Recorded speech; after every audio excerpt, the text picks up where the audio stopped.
So Nick, are you the person that wrote me the letter? Yes, sir, I am. Okay. And are you sharing the screen because there's something you are sharing with me or? Well, I've got some bullet points, if you would. Okay. Um, So and if I yeah, may, the premise of your letter, I read some of it and then I just got to the point where I'm like, okay, I would just rather speak to this person and, this individual in person. So I asked my assistant to reach out to you and set this up. Um, from what I remember and what I gather on what you were saying in your letter, is you were proposing some sort of a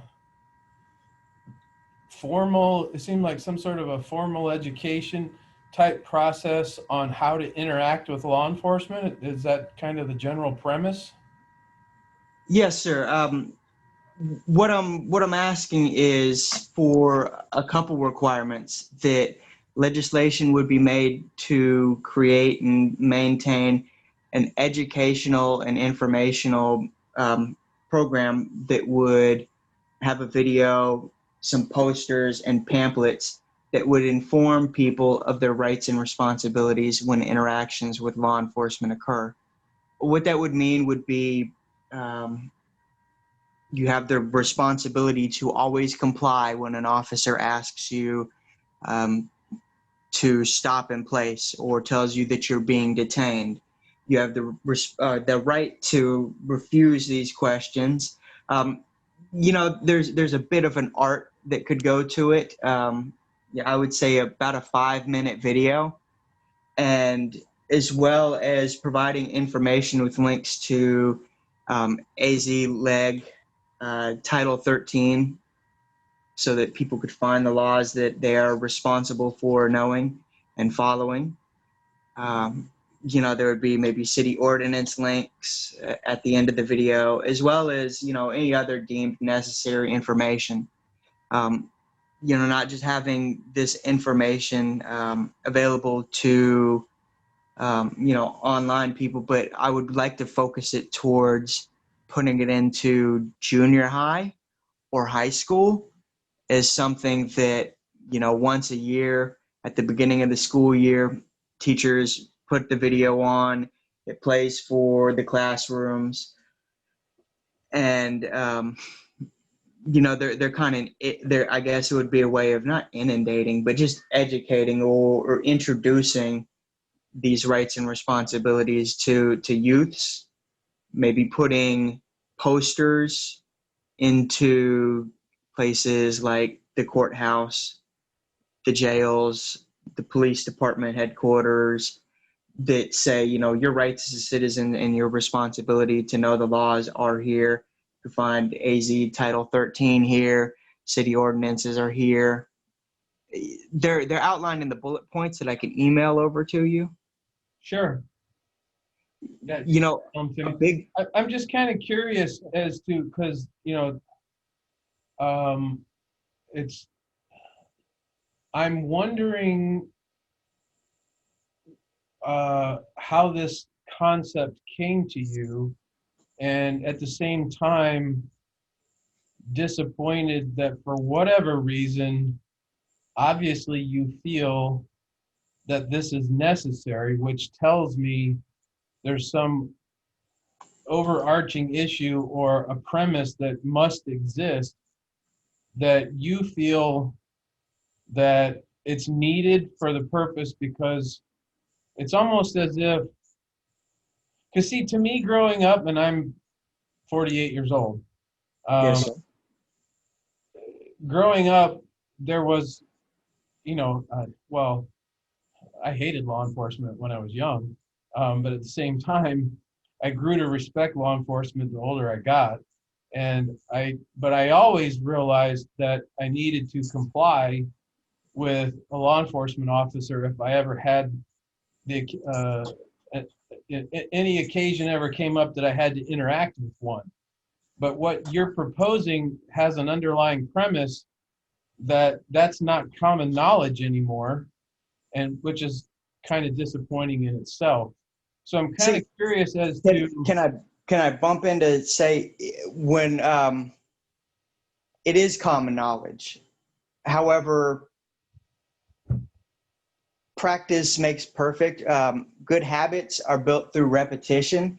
So when we're inundated with these things in the news where people get into situations where they are distraught or frustrated, I can't find good numbers for this information, but it's been the focus of so much of the things that we've seen in the news about people who have been in situations where they felt like they were in danger in a police situation. So they resisted arrest, or they resisted arrest because they were distraught, frustrated, angry, whatever the issue was. They resisted arrest. And as a result, an officer used excessive force. And so, Hold on. Was it yes, sir. necessarily excessive force, or was they were forced to use force? Well, I wouldn't say that. I mean, the situations that we've been shown were situations where George Floyd was excessive force.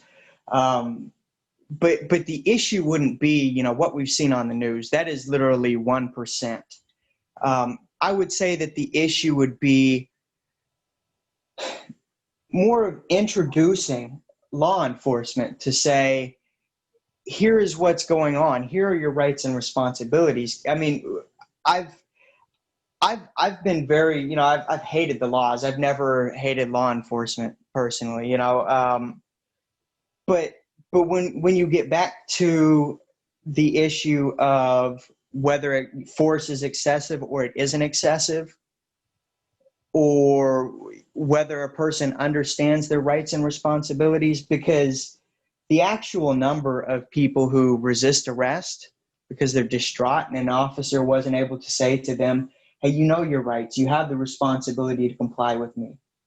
And if they've seen this 4 times or 6 times since high school, they saw it, right? So they've seen it every year. People talk about it. It's something people joke about, but ultimately it would be a short video. Would you mind turning on your, like, to not share your screen and turning on your camera? I'm not used to not being able to see who I'm speaking with.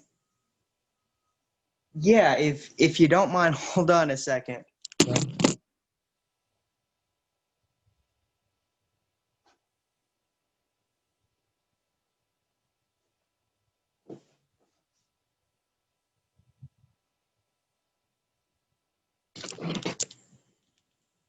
You still with me? Yep. Okay, let's see if this works. There I am. Okay. I'm just trying because I'm not used to the screen being so small. So can you give me an idea of like how this all came about to you, and like the how this idea developed with you, and how you got on this path, and like what brought this to you, and what transpired, and how did you get to where we are today, you proposing this? So the issue came about when I was, well, the first time that I noticed that law wasn't being taught was when I was about 7 years old, and I wanted to see a law book. I was curious about it.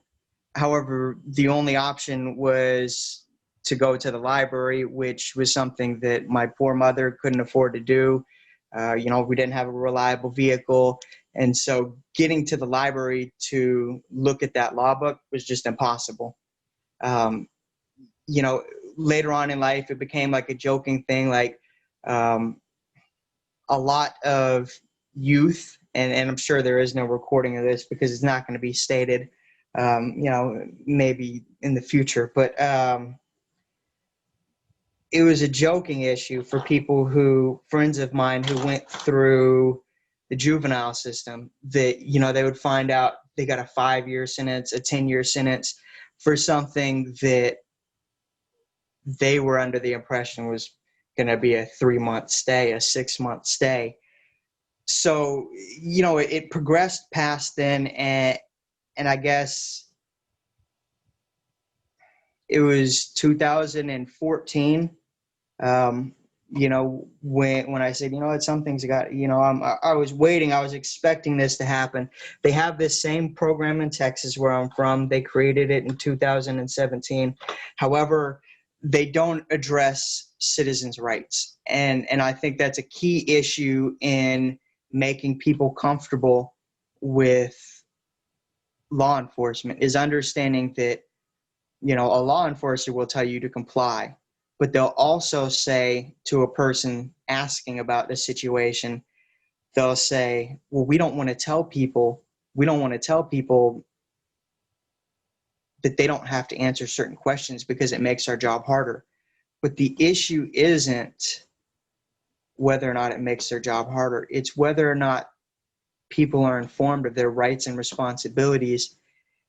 Because, see, the issue is that, if you're looking for someone who just committed a violent crime and you stop someone in their car and you ask them where they're going, well, you either have a description of that person, you have some things that you're going to be looking at. So when it gets down to it, there's a lot of dispute, but making people aware of their rights and responsibilities is something that I feel is almost a responsibility of the government. It should be in the future, as we have that ability.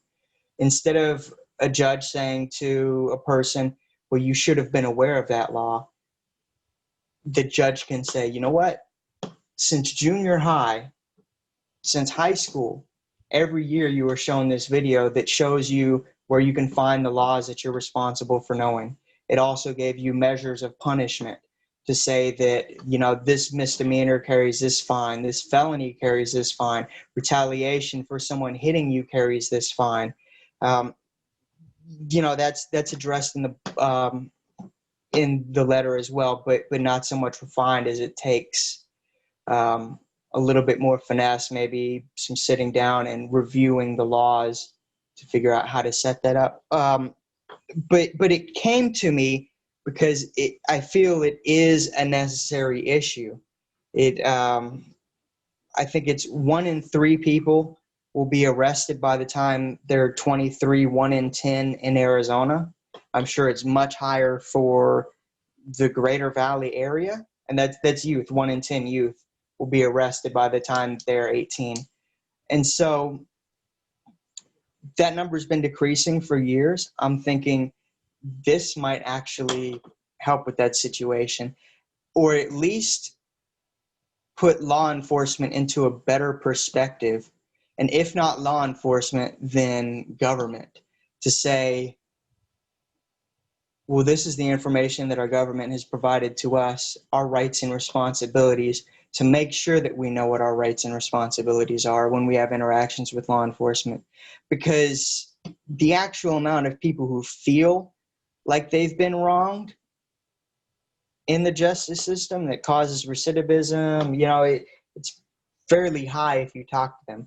The actual reality of it, those people wouldn't feel that same way. People wouldn't sympathize with them, and the issues wouldn't happen in the first place if this type of program were created and implemented.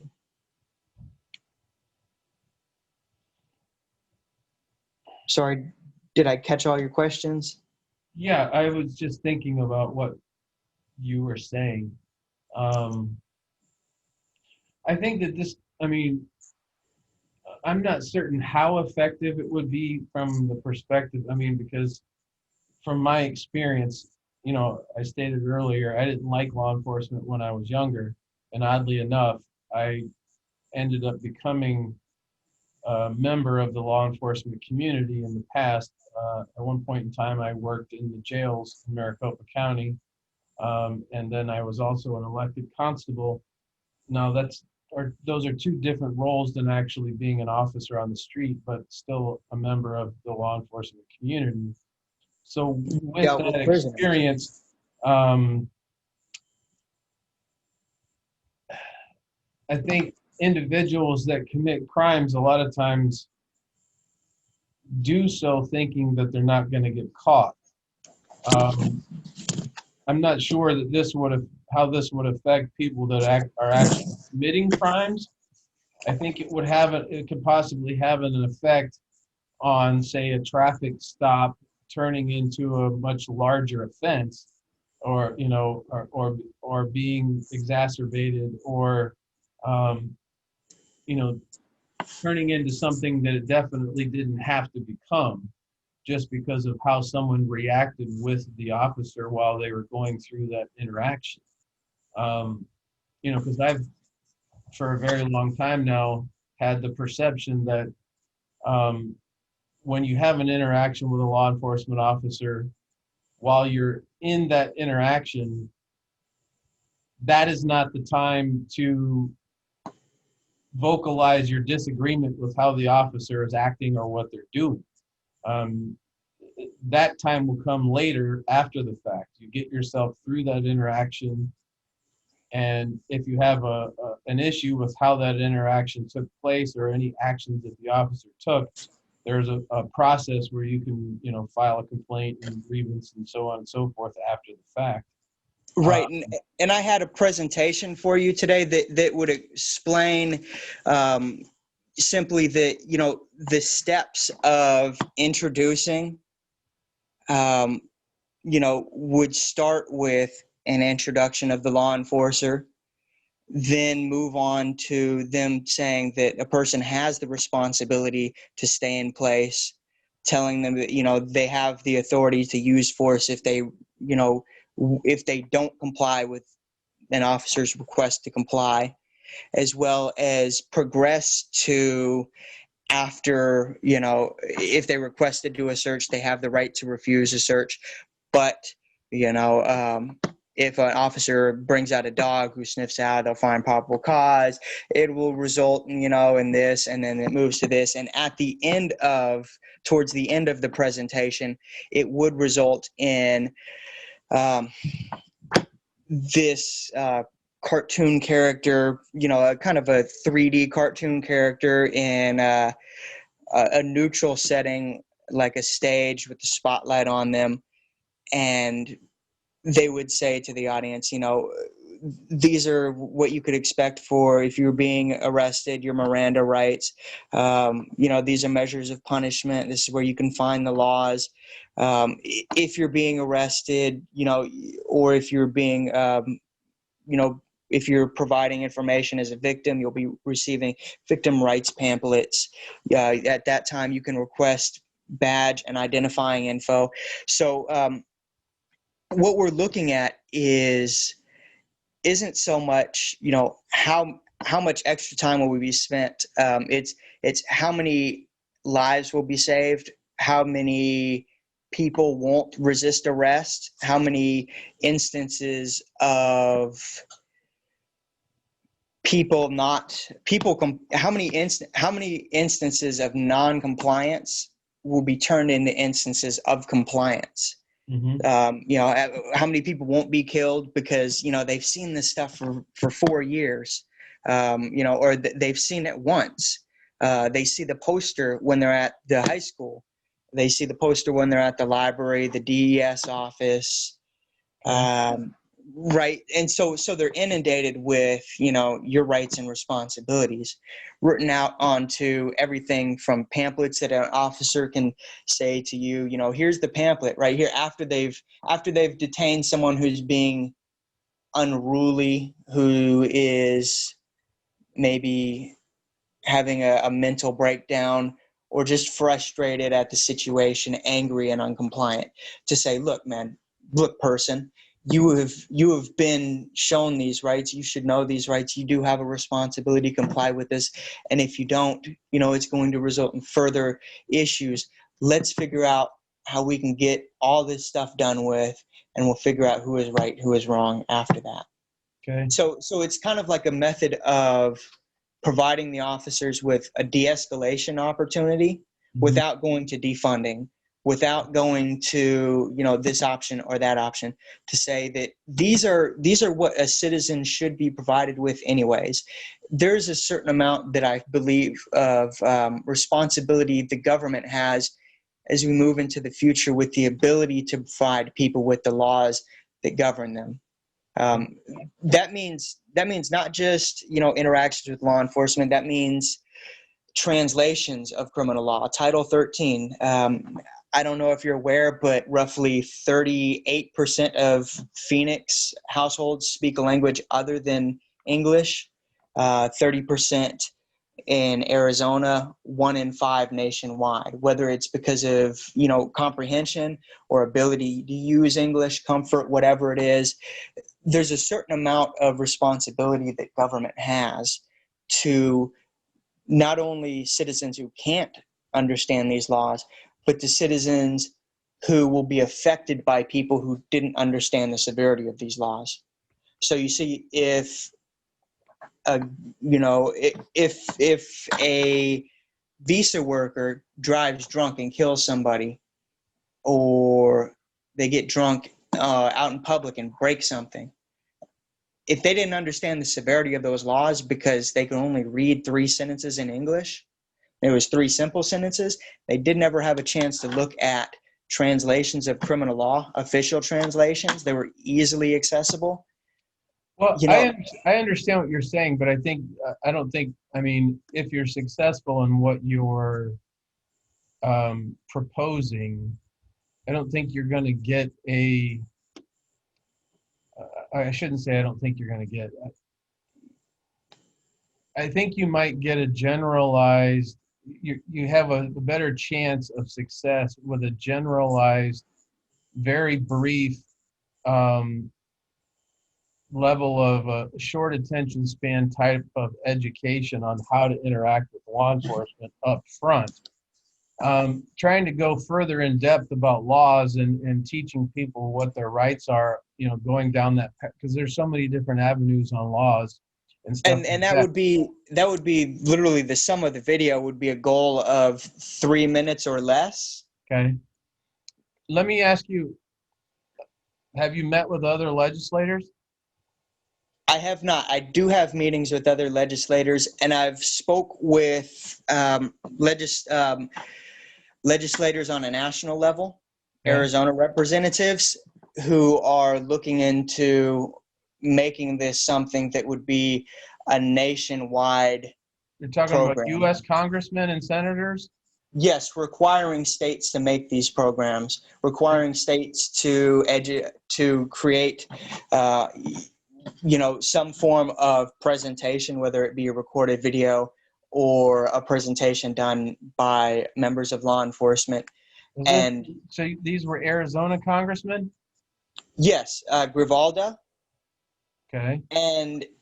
And also without luck. I can't even think of her name right now. She's members of the Judiciary Committee and also Homeland Security. Deborah Lesko. Debbie Yes. Lesko? I've spoke with members of her office about this issue as well. You should. I would suggest that you get a hold of either. There's 3 chairmen that you should reach out to in the state legislature. One being the military and police Chairman Kevin Payne, Chairman Walt Blackman for criminal justice reform.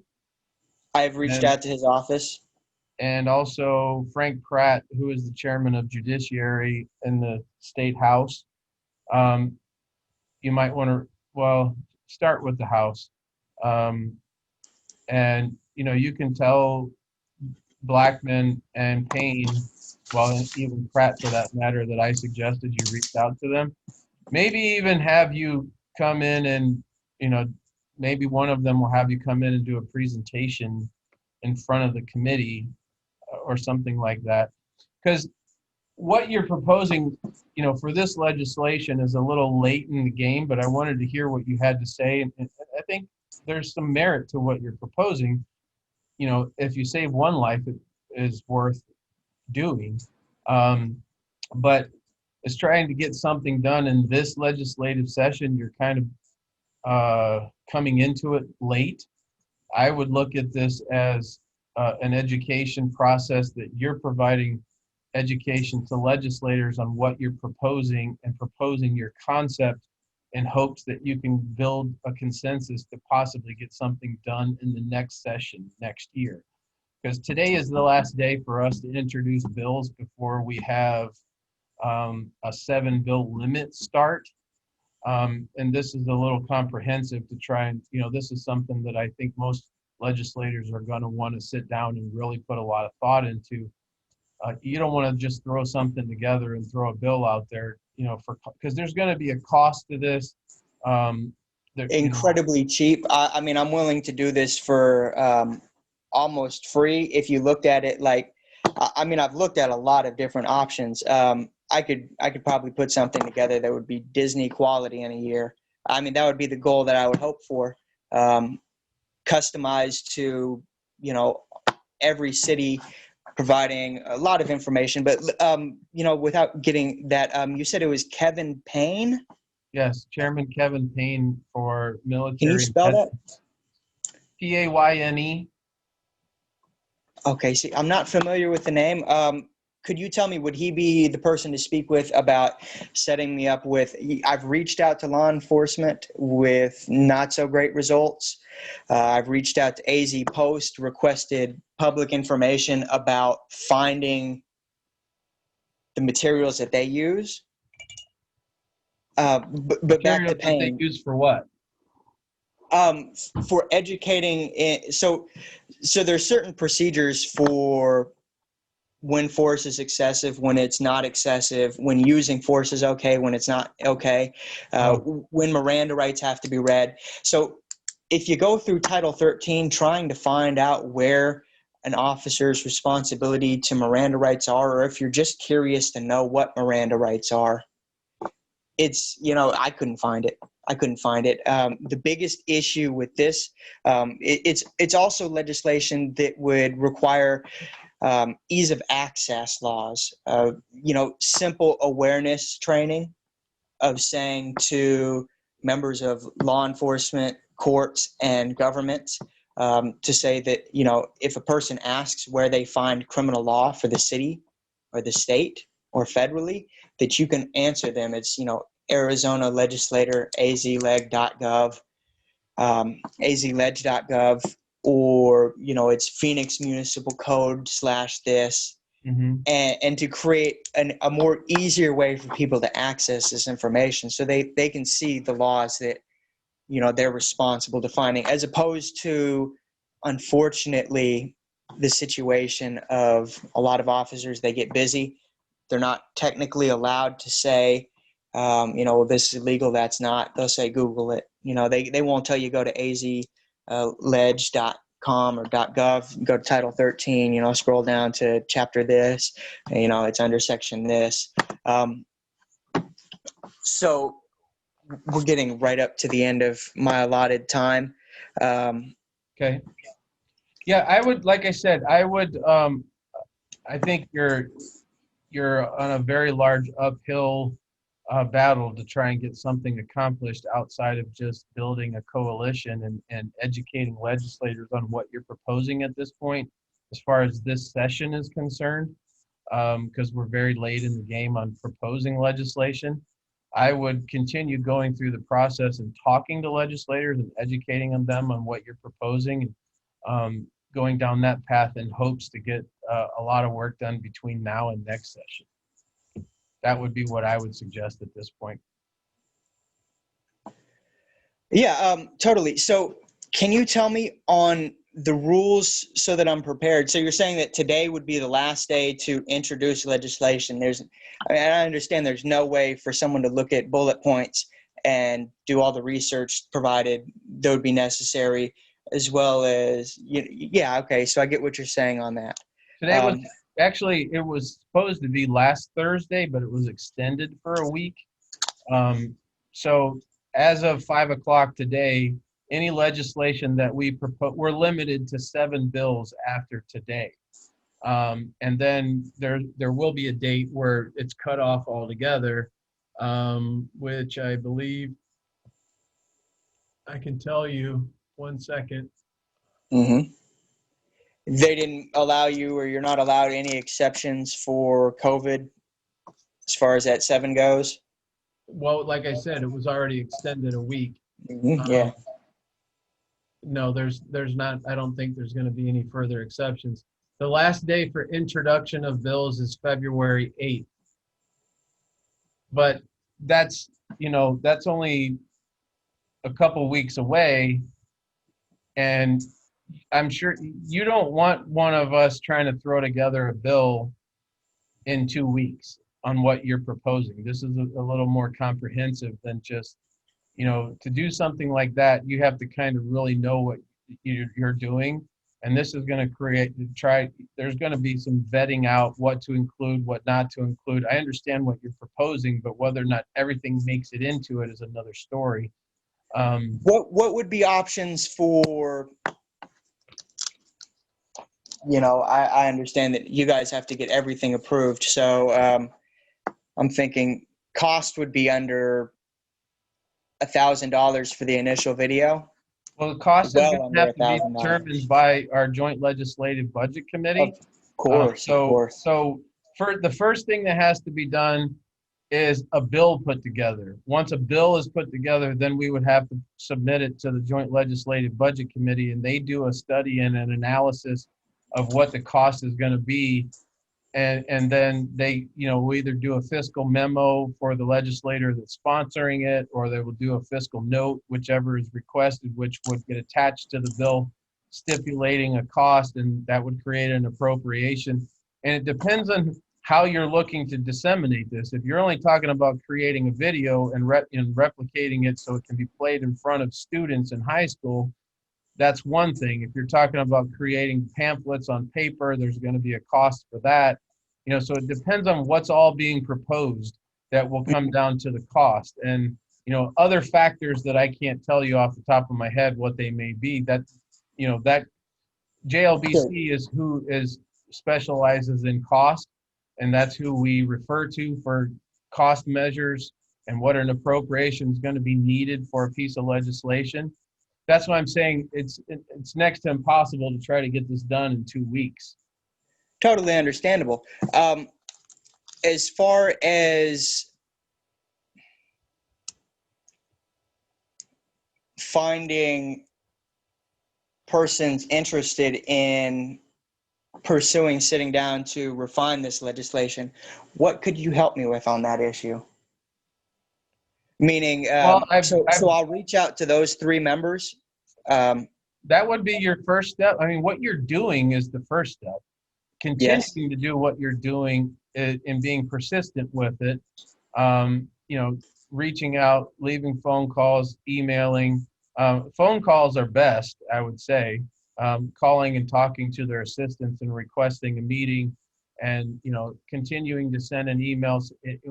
Doing both. Send an email, call their assistant, say, look, I sent an email. I would like to request a meeting with them. This is what it's about.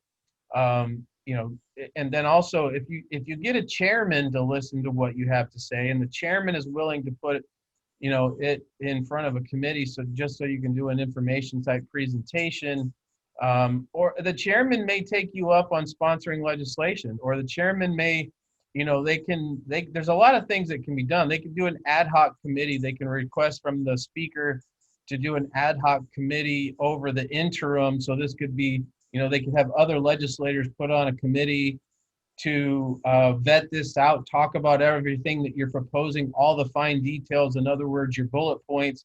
Maybe they'll think of things that you haven't thought of to implement, or things that why not to implement certain things.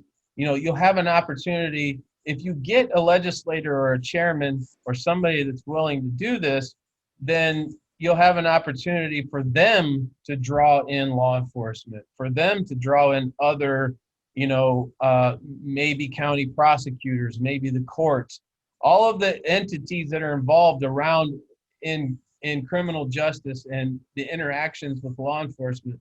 You'll have a much better, well-rounded, well thought out. And when you include everybody, that's when you get more successful legislation. When you bring all of the people with a vested interest, and the term I'm failing to remember, all the stakeholders, if you will, involved in the process and your concept, that's where you're going to have a really solid proposal to put in front of the body, say next session, and say, look, we got together, we all the stakeholders discussed this. This is why we think it's a great thing to do. This is what the cost is involved. This is, what we think it's going to accomplish. And why we want to do it, and you're able to answer all the questions, not that you're not now, I'm just saying, but you're trying to educate individuals such as myself and bring in expertise from a bunch of different fields. That's the best way to do it. That's the guidance that I can give you today and how you should proceed. I do appreciate it very much. You're welcome. As far as reaching out to Mr. Payne before I let you go, would you say that I would be reaching out to him asking for guidance, suggestion, and maybe referral for the right people to speak with in law enforcement who would be interested in, whether they be retired or currently active, taking part in this program? I would just reach out to him the same way you did myself. You can send a letter. You can do what I said as far as calling his assistant.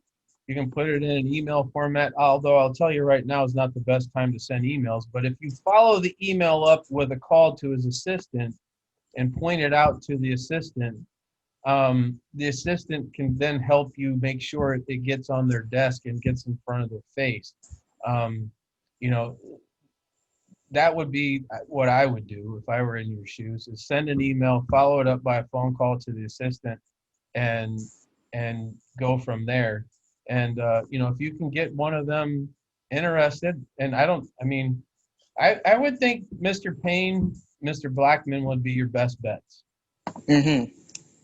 And but right now, with everything has went on in the past couple months, our emails are so inundated that it's hard to even see all the emails. So that's why it's very important to follow it up with a phone call to their assistant and just point it out and say, hey, I'm so-and-so, I sent this email. I would really like to request a meeting, and you can do it like you're doing it with me. And just continue down that path, because the more you speak with people such as myself, the more this is how it's done. You're lobbying for what you're proposing. So effectively right now, you are a lobbyist. You're lobbying for your idea and your concept, and people get paid big money to do that. Okay, so you have made yourself a lobbyist on something that you believe in. And I have other individuals that brought stuff to me that they're lobbying for something. It's a different word for it, but the same kind of concept. You're a constituent, you're a voter, you're a citizen, and this is something you believe in, and you're exercising your right to meet with your representation. And I don't know who your representation is. I don't know what district you're in. Arizona, correct?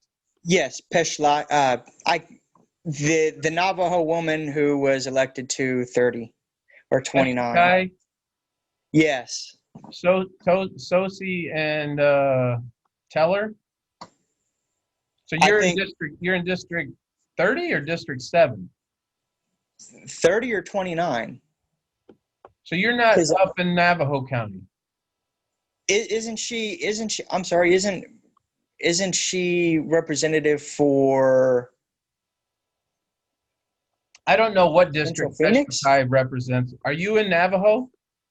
No, sir. No, sir. I'm in Phoenix. I've been moving around in Phoenix. Okay. I've moved twice since COVID. Okay. Okay.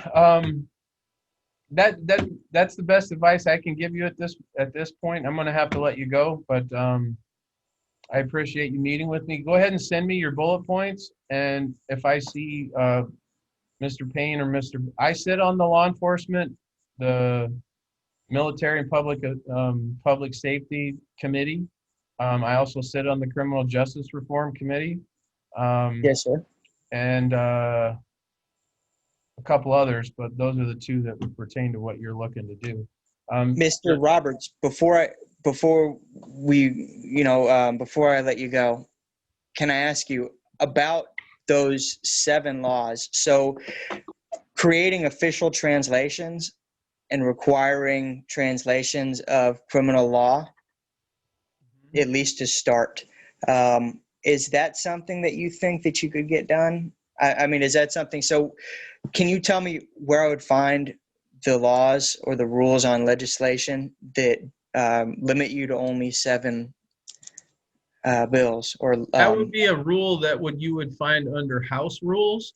It's not a Yeah. law. It's a rule that is so each chamber has their own rules. The House has their own set of rules, and the Senate has their own set of rules. And you should be able to, if I remember correctly, find that on the AZ Ledge website. Right. Those are not laws, to my knowledge. Those are going to fall under House rules. Okay. Yeah. Can you tell me, do you know what the possibilities of breaking those rules are? Slim to none. I mean, it would take it. It's not common. I mean, the only time you would waive one of those rules is for a major issue, and that would be Can you hear something me? that would be something that the entire, you would have to, it would have to go a vote on the floor, and you'd have to have 31 out of 60 in the House and 16 out of 30 in the Senate approve. Well, Okay. it depends on which chamber you introduce it in. And that would be the requirement for, and I'm sorry, I didn't hear the entirety of that. Could you say, so for the House, it would have to be voted upon? Well, in both chambers, if in order to break that rule, there would have to be a waiver. Okay. Yeah. So, And you said it was 30, 16, and then, well, there's 60 members in the House. right? The majority caucus is 31 members. You have to Right. have 31 to pass something on regular legislation, or to change a rule, or to waive a rule. And this is a majority rule Yes. issue. Okay. Yeah, these are the rules that the majority has set forth in the House. So Okay. in order to waive one of those rules, it would have to be voted upon and passed. Yes, sir. All right. Well, thank you very much for your time. You're welcome. Have a great day. Have a good day. Bye.